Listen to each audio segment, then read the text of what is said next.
So Glenn started doing some chores around his house at 9:20 a.m. So that is my starting time. He started at 9:20 a.m. Okay. Now notice that he took 20 minutes to clean his room. These 20 minutes represent my elapsed time, the time that has passed. But my elapsed time has many parts. First, he took 20 minutes to room. So for my room, I took 20 minutes. 35 minutes to clean the garage. That's another time that has passed. The garage is 25 minutes.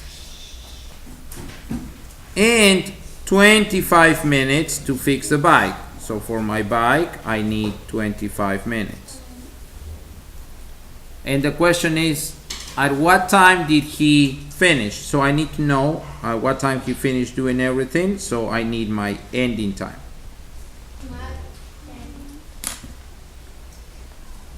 So I have my starting time, I have my elapsed times, and I need my ending time. From here, there's two things that I... First of all, what can I do with all the time that I spent? I can add it. I can add it and work with only one time. That's one thing. Or I can work one of these at the time.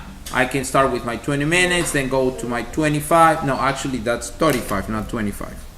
I can work with my 35 and then my 25. Okay? So, first I need my chart.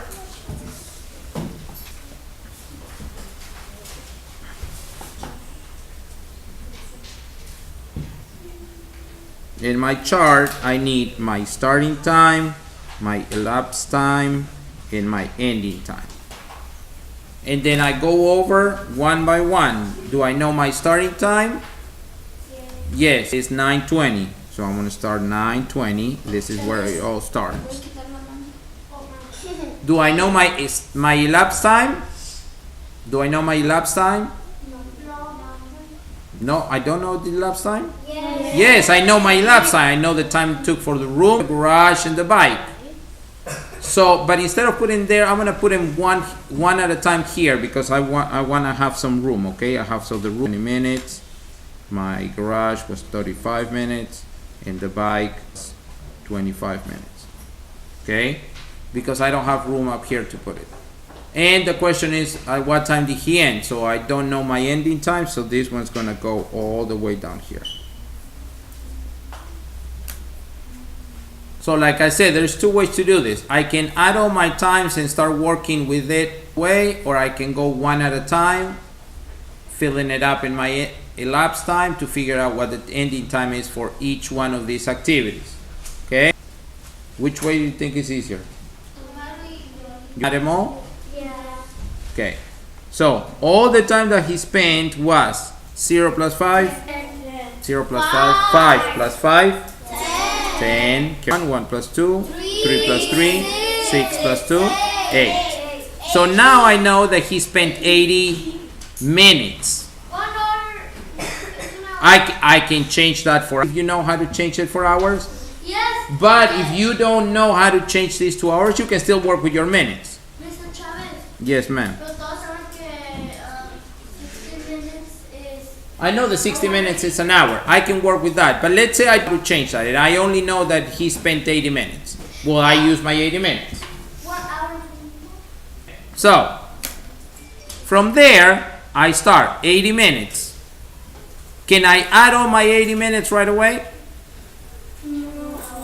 No, because if I put 80 plus 20 would be 100. I don't have time that is 100. Okay, so I'm not gonna be able to add all the 80 minutes at once.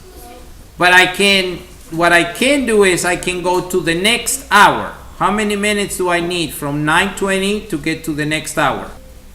First of all, what's the next hour after 9? 10. Okay. 20 minutes. How do I get to the next hour?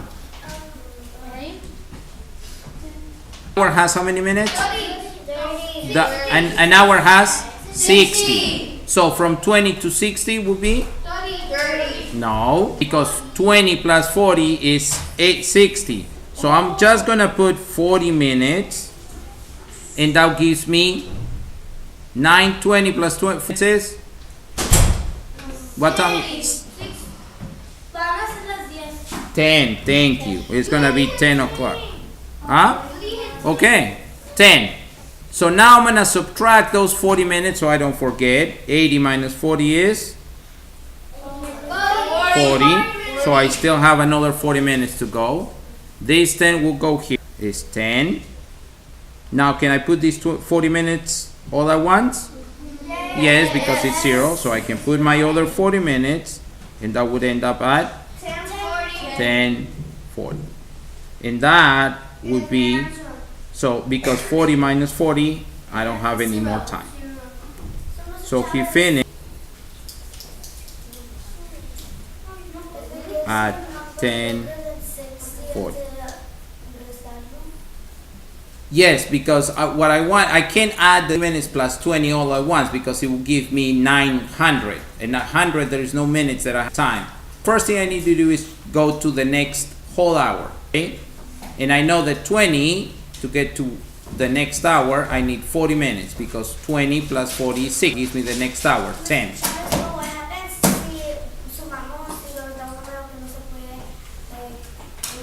We'll see that in the next example.